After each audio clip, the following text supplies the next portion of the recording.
The United States is stuck in limbo right now. Many people are fully convinced that the existence of extraterrestrial visitations will be fully disclosed soon, while others are pessimistic or even believe the claims are fabricated. Until then, today's video will present a list of some of the most prominent figures in the push for UFO disclosure, or UAPs as they are formerly known, who I have been vaguely following to keep up with this story. Number 1. George Knapp. We're starting off the list with someone who much of this list would not exist without.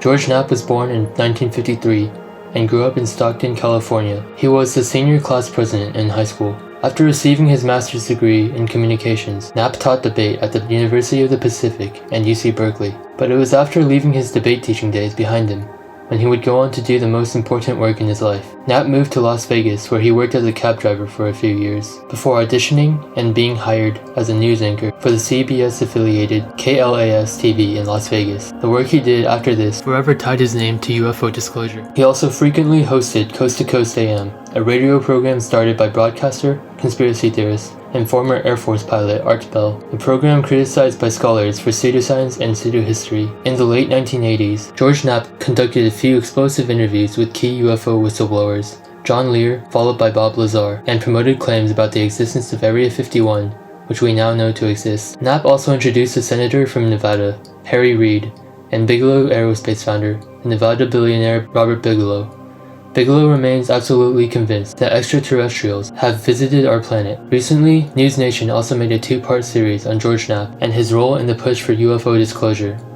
Knapp maintains that regarding the claims of UFO whistleblowers, he doesn't know whether they're true, but simply wants to find out if they are. George Knapp also publicized the theories and strange events around Skinwalker Ranch in Utah, a hotspot for reported UFO sightings and paranormal activity. Number 2. John Lear. As mentioned before, John Lear was one of the key whistleblowers interviewed by George Knapp. Lear was born in December 1942, the son of William Lear, the businessman and founder of Learjet. He piloted an aircraft for the first time at the age of 14, and would go on to an aviation career. However, he lost the $5,000 given to him for his college tuition in the stock market, and would be excluded from his father's will. Between 1967 and 1983, John Lear was a pilot for the CIA. On December 29, 1987, John Lear made a post to Paranet, which revealed a government UFO cover-up that had extended over 40 years by that time.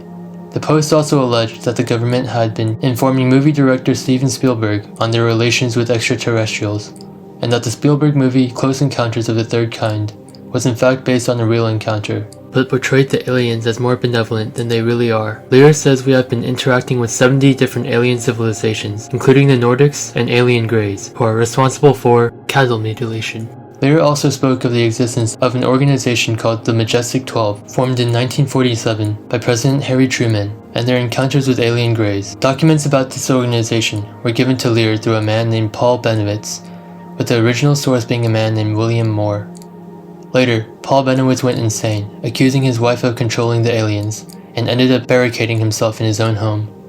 William Moore claimed that he and a counterintelligence agent named Richard Doty, on behalf of the Air Force Office of Special Investigations, conducted a disinformation campaign against Bennewitz regarding UFOs in an attempt to push him into a mental breakdown, a claim which was supported later by a declassified CIA document. Others believe that the intent of Moore and Doty was to discredit the UFO community or to deflect from real military projects. A popular YouTube channel called The Y-Files has a great video on this. Generally, the Majestic 12 is not considered a real organization, but according to Richard Doty, in recent years, the story of the Majestic 12 is mostly true. On January 28, 1988, soon after his post and subsequent edits, Lear was interviewed for the first time by George Knapp regarding the UFO stories. Lear was also the one who introduced George Knapp to. Number 3. Bob Lazar. Of course, Bob Lazar rose to prominence in the UFO community due to his interviews with George Knapp. Lazar has been the target of a lot of skepticism, as well as intrigue. His first interview with George Knapp aired on May 15, 1989, in which he used the name Dennis, and hid his face to cover his identity. Dennis was the name of his immediate superior. In November of that year, Bob Lazar's identity was revealed, and he gained a large following in UFO circles.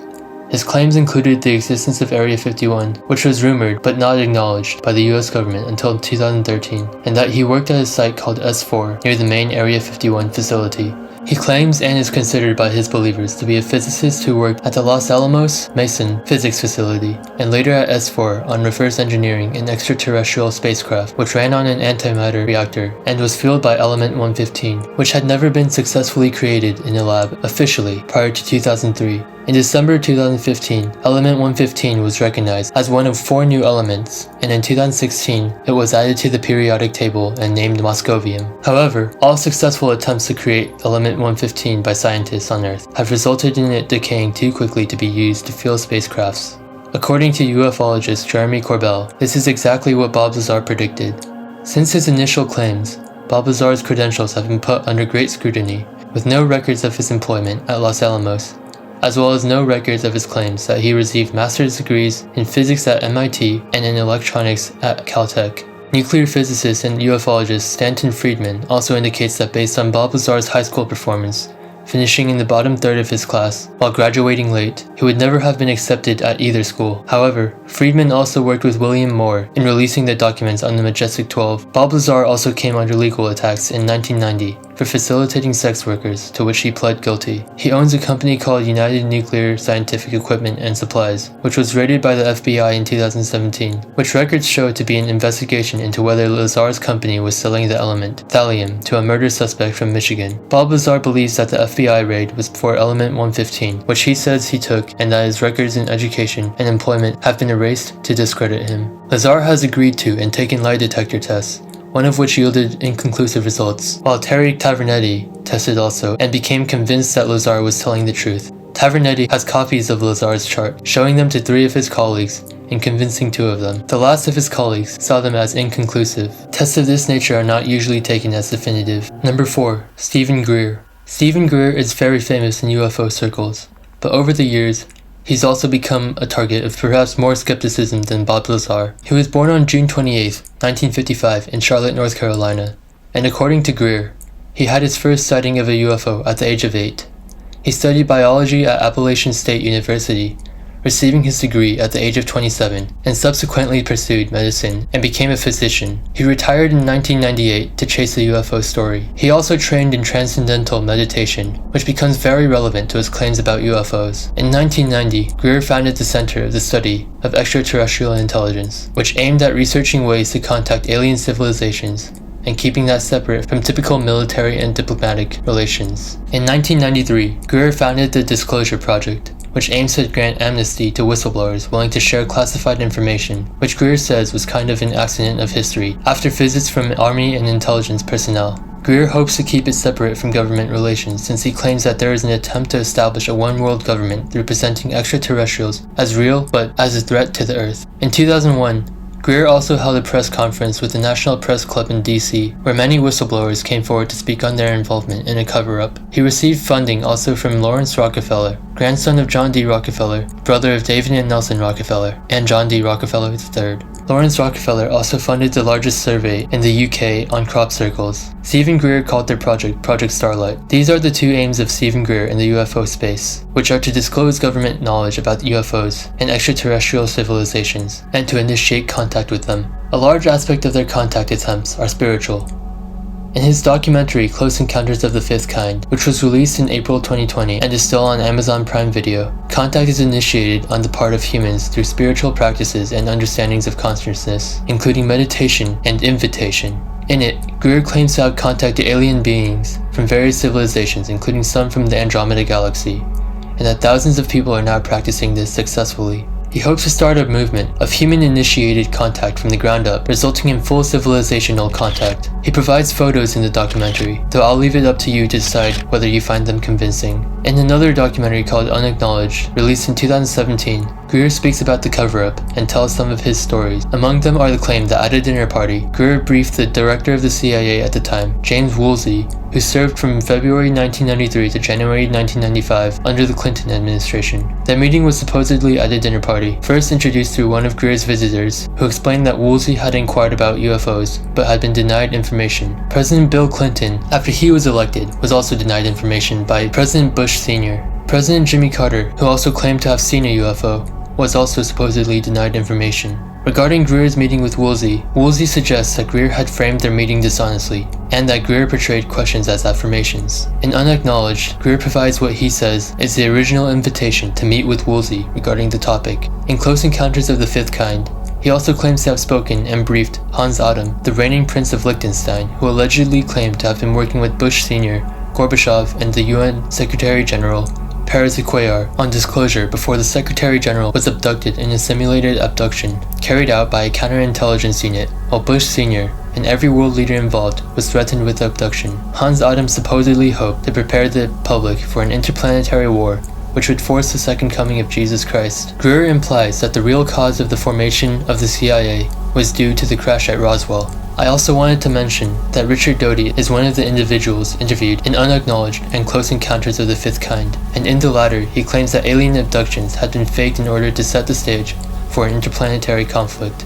Also featured is a man named Daniel Sheehan, the legal counsel of Greer's Disclosure Project, a highly successful lawyer who has taken on famous cases and was the former legal representative of the Jesuit National Headquarters in Washington, D.C. Greer also claims that after a contact event that he had in Florida, he was intercepted by General Adam Stubblebine III and offered $2 billion to stop what he was doing. Greer alleges that people he has worked with have had their lives taken due to their work on the subject. Greer portrays alien disclosure as spiritually significant. Number 5. Tim Burchett. Tim Burchett is a Republican member of the House of Representatives from Tennessee. He has featured prominently in interviews regarding the recent UAP hearings in Congress, and has perhaps been the leading voice for transparency on the issue in the political arena. Burchett was born on August 25, 1964 in Knoxville, Tennessee, where he would also go to the University of Tennessee, Knoxville, and receive a bachelor's degree in education.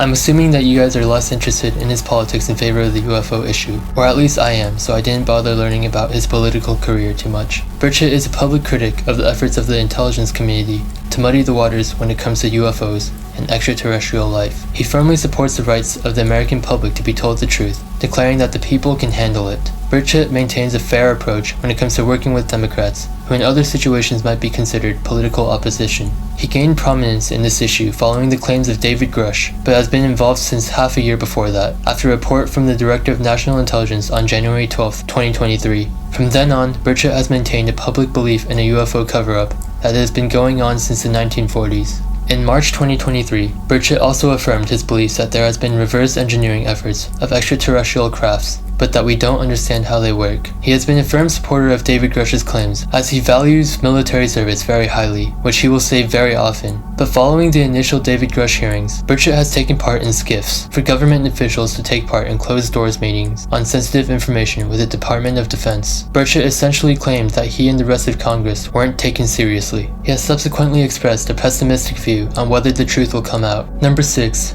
To the Stars Academy. The To the Stars Academy was founded by Tom DeLonge, a rock star, Harold Puthoff, who worked on extrasensory perception for the CIA, and Jim Semivan, but its most prominent figures in UFO disclosure are Louis Elizondo and Christopher Mellon. To the Stars has branches in entertainment, science, and aerospace, the last of which Elizondo and Mellon are involved in, and which raises private funding to investigate UFO incidents. To the Stars is one of the organizations which Daniel Sheehan and Stephen Greer accused of seizing UFO disclosure to present as a threat to human sovereignty over the planet. Elizondo and Mellon are also two former figures of the intelligence community that on the whole have frustrated the likes of Stephen Greer and Tim Burchett. Louis Elizondo is the son of Louis Elizondo III, a Cuban exile who worked for Brigade 2506, a CIA-sponsored group from Miami that worked on a military overthrow of Fidel Castro. Elizondo served in the military for 2 decades, including in Afghanistan, and conducted military intelligence operations where he dealt with many high-level criminal activities and markets. He worked for the Office of the Secretary of Defense for Intelligence from 2008 to 2017, and according to Elizondo, he was the director of a secret program called the Advanced Aerospace Threat Identification Program, which investigated UFOs, a position he was recommended for. His involvement with the program has been disputed publicly by Christopher Sherwood, a public affairs associate for the Department of Defense. On the other hand, former Senator Harry Reid, who was mentioned in this segment on George Knapp and started the program in the first place, at the urging of Robert Bigelow, wrote a letter to NBC News confirming Elizondo's role and leadership in the program. The DoD claims the program ended in 2012, having started in 2007, though Elizondo claims otherwise, that it was still ongoing by 2017, when he left due to what he says was excessive secrecy in the program. 2017 was also the year the program was acknowledged before the public. Elizondo has made public appearances since then, including multiple appearances on Kurt Jaimungal's podcast, on which he made the statement that in the week after full disclosure, humanity would be somber and very serious and contemplative. Elizondo expects that such knowledge would have a variety of effects, causing some to turn to or dive deeper into religion, and others to maybe leave it. He hopes that the full knowledge of extraterrestrial life will cause people to reassess their place in the universe and the meaning of being human in a way that causes us to set aside our differences, perhaps do away with the many institutions and governments, and unite us. In 2020, due to Tom Delonge's increased focus on arts rather than the UFO issue, Lou Elizondo left the To the Stars Academy, along with Christopher Mellon. Elizondo also hints at charlatans of the movement being exposed, and though he doesn't name names, many believe he is talking about Stephen Greer. He also hints at a complete unraveling of academia and how we view the scientific community. Christopher Mellon was born into one of America's richest and most influential families, who made their fortune during the 1800s when his ancestor Thomas Mellon established Mellon Bank. Mellon Bank has since merged with the Bank of New York, which was founded all the way back in 1784 by Alexander Hamilton, and they are now called Bank of New York Mellon. The bank is considered a financial institution. Its failure could trigger a financial crisis. Christopher's great-grandfather, William Larimer Mellon, along with William's uncle, Andrew William Mellon, very creative with names, who would also serve as a U.S. Treasury Secretary under Harding, founded Gulf Oil, one of the big oil Seven Sisters, which later merged with Standard Oil of California, one of the offshoots of the Standard Oil breakup, and another of the Seven Sisters. That was the largest merger in U.S. history at the time. Standard Oil of California also played a part in the founding of Saudi Aramco, before the Saudi government took over completely. After the merger of Gulf and Standard Oil of California, they rebranded as Chevron, which you probably recognize. Christopher has been a man of very high reputation to the public, and is regarded by many as a hero of the cause of disclosure. Mellon believes, as many people do, that the best explanation for the UFO phenomenon is aliens. He claims that his interest began at the age of 7 when attending a boarding school. The school principal's friend had taken a video of a UFO which was being showed off. He attended Colby College for his undergraduate studies, then a master's from Yale. He has worked as a private equity investor, but more prominently for our purposes, in many positions in the intelligence community and in politics. He spent 10 years at the Senate Intelligence Committee as staff director, and a few years and positions later, from November 1999 to December 2002, between Bill Clinton and George W. Bush's presidencies, Mellon was the Deputy Assistant Secretary of Defense for Intelligence. After this, he returned to the Senate Intelligence Committee as a Minority Staff Director, which Senator John D. Rockefeller IV, or J. Rockefeller, was the chairman of. He served in this position until 2004. J. Rockefeller is a member of the Council on Foreign Relations, and is also the only Rockefeller to have held office as a Democrat.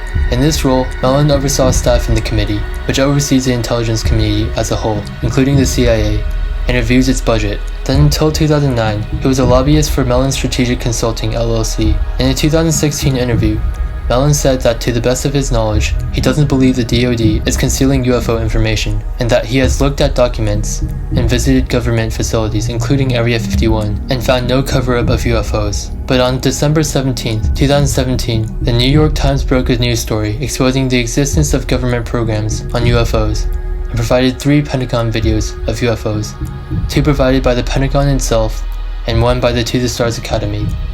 All of them were provided through Christopher Mellon. The story and videos stirred up a new era of belief in UFOs and destigmatizing the topic. However, in the years after it was somewhat put to the back burner. According to Mellon, in 2016 he met with an individual in the parking lot of the Pentagon and was giving the 3 videos. Mellon runs a blog on his website christophermellon.net and writes op-eds for various news journals, where he pushes for a more serious investigation on UFOs on the part of Congress and attacks the way the DoD handles and brushes off UFO encounter reports, this coming from an insider of Pentagon intelligence. He also writes that no one in these circles wants to be known as the UFO guy. Part of the fears include that the technology belongs to Russia or China, and that they have surpassed American technology. Maybe, but this is kind of a stretch, backed by Putin's own claims about propulsion breakthroughs. Should that be the case, Mellon hopes for a stronger response, as in the days of the Cold War. In May 2021, Mellon appeared on the Joe Rogan Experience to talk about UFOs, during which he also expressed doubts about the claims of Bob Lazar. This past year, in 2023, he has backed up claims by Number 7.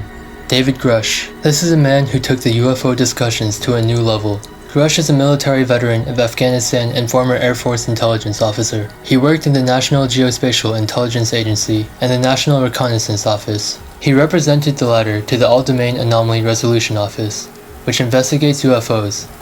Kean, an investigative journalist who has written books on UFOs and the afterlife, interviewed retired Colonel Carl Nell and a man calling himself Jonathan Gray, a pseudonym, and supposedly a current intelligence officer for the National Air and Space Intelligence Center, who both affirmed David Grusch as beyond reproach. Kean also interacted a lot with Christopher Mellon when the initial news and videos came forward in 2017. On June 5, 2023, News Nation showed parts of an interview between David Grusch and Coulthart, an interview which set us up for a new era in UFO disclosure. Coulthart is an award-winning Australian investigative journalist who has focused on the UFO questions for the last few years. In the interview, Grusch claimed that there was a secret UFO crash retrieval program, which also left the corpses of extraterrestrial beings. Elizondo has made similar claims in the past. This led to congressional hearings in late July 2023, in which both Republicans and Democrats were initially invested in, hearings which most prominently featured Tim Burchett. Grusch was joined by the pilot Ryan Graves and Commander David Fravor, who both testified about witnessing UFOs.